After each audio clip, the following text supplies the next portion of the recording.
I'm ready. Okay, welcome back. Today we're going to talk about one of my favorite projects, Project Serial Renovator. This was a really special renovation we did with a very special client. With who? She goes to another school. She loves to renovate, she's passionate about design, she has great taste, and she knows a lot about construction. We always have a great time, we come up with some wacky ideas, and the end result, I think, is spectacular. Okay, so when we walked through this house, our client had just bought it, and she was a doozy.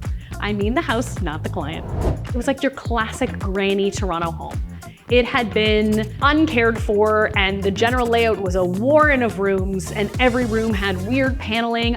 I believe there was a point in our initial walkthrough where a mouse jumped out from behind a panel, and I screamed because I was terrified and it was gross. But we both knew what amazing potential it had. It is on a very big lot, it's in a great location, and it really needed the full treatment, which is kind of a good scenario because then you're not paying to pull out someone else's 2005 reno that just doesn't jive with your style.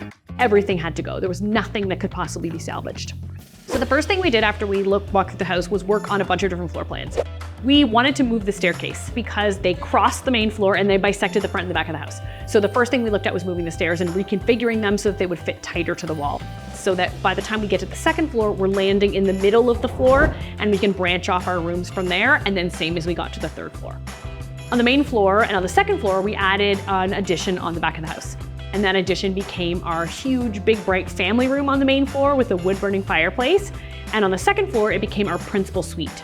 It's an amazing feature to have the wood-burning fireplace, but we really had to make sure that we had the structure in place to handle it, including reinforcing the floor to make sure the weight of the wood-burning fireplace wasn't going to cause an issue down the road. We did want to have a TV, but it's a constant struggle of how do you deal with the TV. So what we ended up doing was doing a very large TV, but painting the wall black behind it.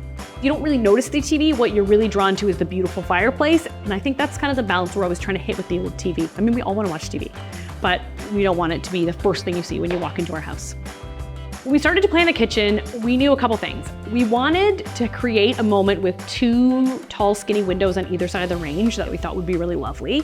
We also wanted to have a lot of full height storage because my client puts all of her dishes in full height pantries.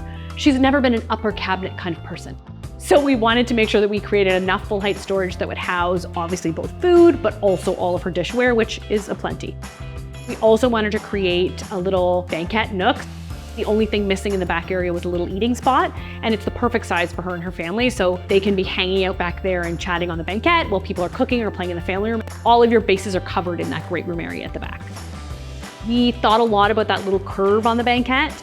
We didn't have a ton of depth. A curved banquette can be great to solve that problem because it gives you a person that can sit in the corner because the curve matches the curve of the table. Whereas if you have like a corner banquette that's a right angle, it's hard to sit in the corner because your back is not on either back, right? You're kind of in the middle, and it's a bit awkward.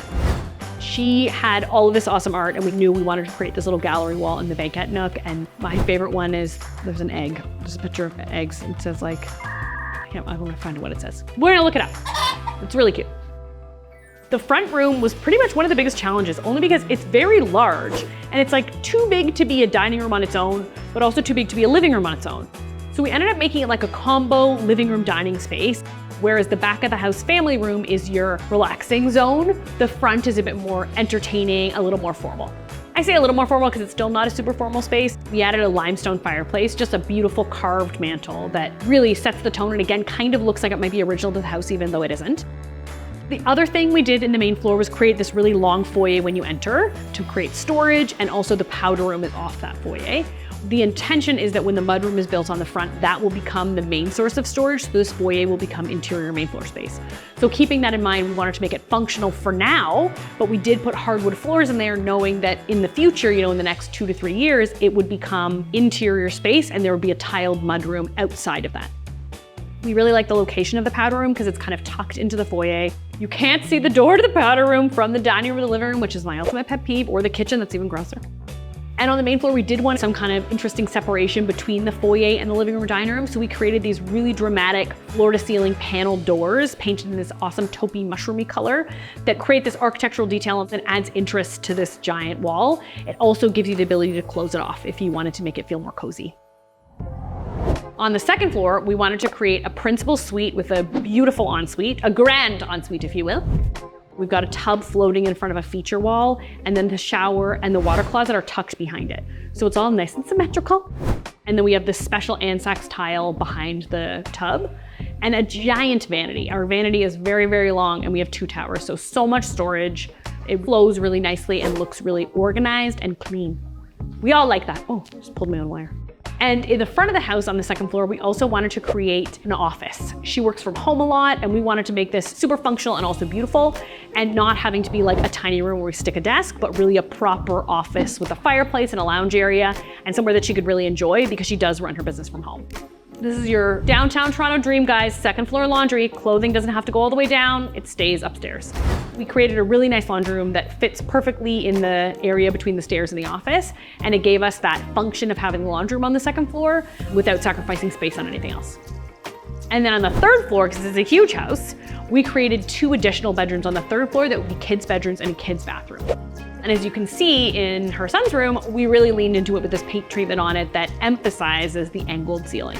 I think it turned out so well, and I know he really likes it. It's a really fun addition to the space, and it kind of plays off of that architecture in a really cheeky way.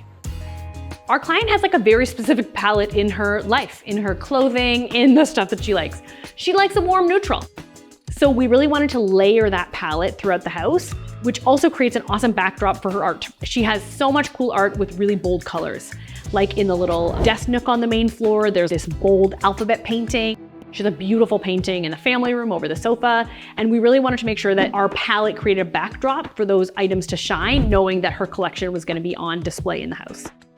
We sourced some incredible lighting from all across Canada, a bunch of different Canadian artisans. They're really handmade pieces, like the one over the peninsula in the kitchen, which is a beautiful walnut custom fixture, as well as the one that's hanging over the banquette.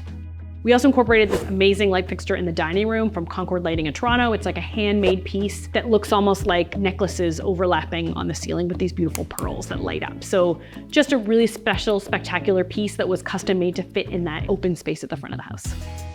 Part of this process was our client really knew what she wanted, and this was about building a house that was gonna be perfect for her family, and it wasn't really about making a space that's gonna appeal to everyone. That's why I think like whenever you're starting a renovation, it's so great if you really have an idea of like, am I gonna live here for 5 years? Am I gonna live here for 30 years? And you can kind of plot out what's gonna work both for your lifestyle in this moment and also 5, 10 years down the road. This project was such a successful collaboration. I mean, we've continued to work together since then, and it's always fun working with a friend because you have a really good sense of what they would like and don't like. In the end, we created this awesome family home that our client and her family have been enjoying for a couple years now, and will continue to enjoy in the future. Thanks so much for watching. That was Project Serial Renovator.